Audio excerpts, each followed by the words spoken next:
Selam aleykum dostlar. Bugünkü sabah havemiz meraklı insanın olacak.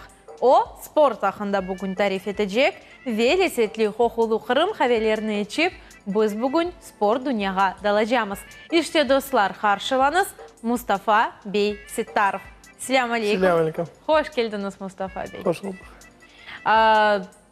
Первый вопрос наш традиционный, он, конечно же, связан с кофе, потому что чаще всего нам отвечают на этот вопрос, что они, гости отвечают на этот вопрос, говоря о том, что свое утро они начинают с чашечки ароматного крымского кофе. Как вы, как спортсмен, как человек, который ведет здоровый образ жизни, когда, а точнее во сколько начинаете свое утро и с чего оно у вас начинается? С кофе ли? Либо с воды, с тренировок? Тренируетесь ли вы по утрам? Конечно, утро начинается с кофе, с чашечки кофе. Потом, как все, наверное, собираются куда-то по своим делам, на работу, в универ. Нет, тренируемся по утрам? Нет. Почему? Потому что тренировки вечером. Ближе, вот Ближе во второй к половине 4, дня, да? да, во второй половине дня вот тренируемся. Мустафа Бей, ваше звание, вы кандидат в мастера спорта по регби, правильно? Да, Помимо правильно. этого вы чемпион Украины. Нет. Нет? А кто вы? Серебряный призер 2013 года и бронзовый призер 2012 года Мгм. Украины. Ага. Регби, что это за вид спорта и с чего у вас все начиналось? Но многие люди, которые не знают, да, регби слышали, но они не имеют представления, они его путают с американским футболом. Но это, они похожи виды спорта, но разные по правилам и по экипировке. Если в американском футболе экипировка шлем, там наплечники, наколенники, все о них есть, мы играем абсолютно в футбол. Максимум, что мы можем одеть, это капу. Вот. И многие заблуждаются и путают эти два вида спорта. Как у вас все начиналось? Вы с детства занимаетесь регби? Нет, в регби я начал заниматься на втором курсе университета. 4 года назад, даже 5. Вот. Тренер меня с первого курса звал. Но я на втором курсе решился пойти. И вот мне понравилась атмосфера команды и вообще и вид спорта по мне. А до этого занимались какими-либо видами спорта? Да, на первом курсе занимался пауэрлифтингом в тройборе, а до этого всю жизнь играл в футбол. То есть вы, можно сказать, футболист, который после переквалифицировались в регбист. Ну, можно так сказать, да. Как вас чаще всего называют? Регбист? Регбист. Регбист, правильно? Да. Момент, когда вы переквалифицировались с футбола в регби, как это было, сложно ли вам было и почему? Почему вы не продолжили заниматься футболом? Чем вам нравится регби? Ну, футбол своего рода сложно пробиться куда-то. Много футболистов, много хороших команд. И не знаю, вот в регби пришел в университет и говорили, есть команда регби. Тренер звал, ну, видел, мы на физре играли в футбол, он видел способности и позвал. Ну, я и решил пойти, мне понравилась атмосфера. И команда была хорошая. И вот я начал тренироваться. И первую свою игру, после месяца тренировок в товарищеской игре против Севастополя, мы играли. Я вот вышел первый раз тогда. Конечно, коленки тряслись. Вот так вот. Помимо как бы игры в Крыму, выезжаете ли вы куда-либо еще? Я так знаю, у спортсменов есть такое понятие, как сборы. Что это такое?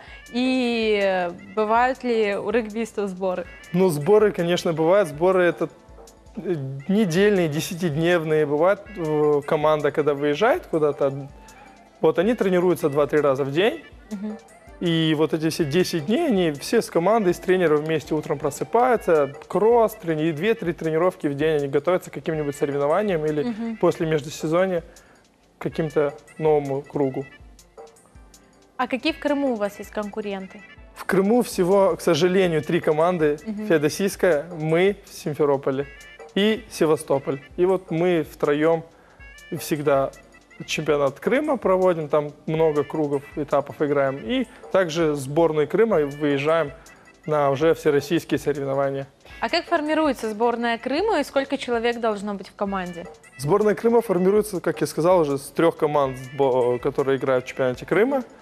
И выбираются тренерами своих команд, ну, лучшие игроки, которые попадают в сборную. Смотря какой вид, просто в регби еще 3 вида есть. И вот смотря на соревнования какого вида мы едем, столько человек и собирается в команду.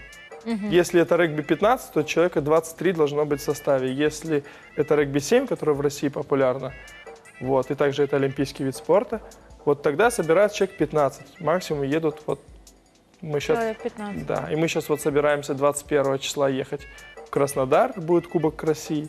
Посмотрим, на что мы там.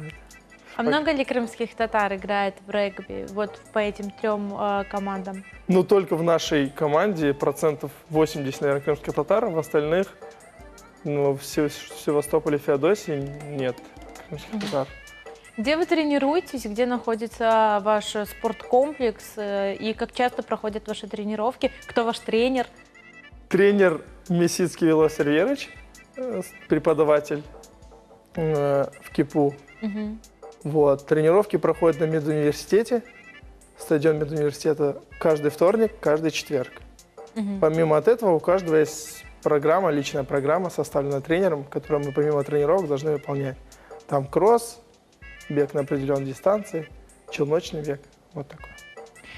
Я знаю, что многие спортсмены, готовясь к каким-либо соревнованиям, кто-то набирает вес, кто-то скидывает вес. В вашем виде спорта есть такое, либо нет? Ну вот специально занимаясь, возможно, какими-либо упражнениями это делают. Ну вот после межсезонья многие не в форме. И я думаю, что, надо приходить в форму. И, естественно, когда приходит человек в форму, он скидывает вес.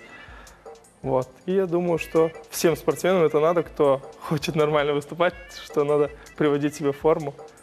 Я уверена, что сейчас нас смотрят очень много, возможно, подростков, возможно, молодых парней, возможно, уже довольно-таки состоявшихся личностей, которые смотрят, и вы для них стали как таковым примером, да, что вот даже на 2-м курсе можно связать свою жизнь как бы с таким серьезным видом спорта.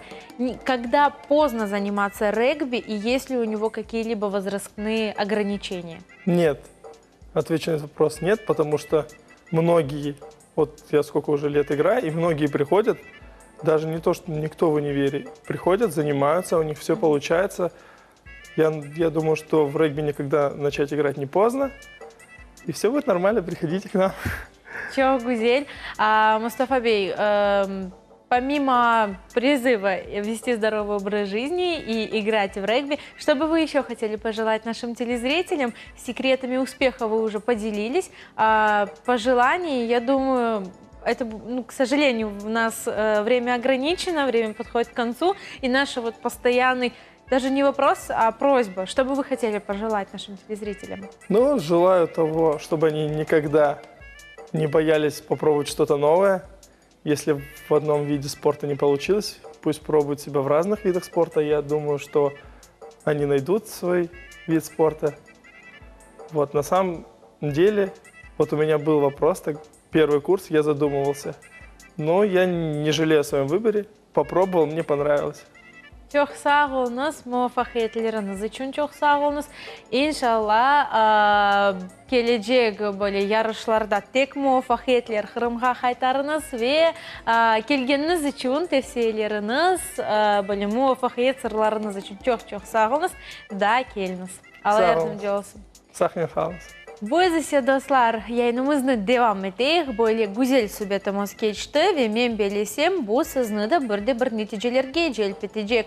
Elbette ki özünüzün oğunuzda güzel hayaller koyunuz, güzel yarışmalar koyunuz ve daima onlara yarışınız, daima onlarını gerçekleşsiniz. Bu ise sabah programması ve Millet Teлеканалы. Sizge böyle güzel timsallerini gösterip sizin gönüllerinizni көтермеге тырышacağımız. Biz ise devam ettiğimiz ne bitti ne olacak.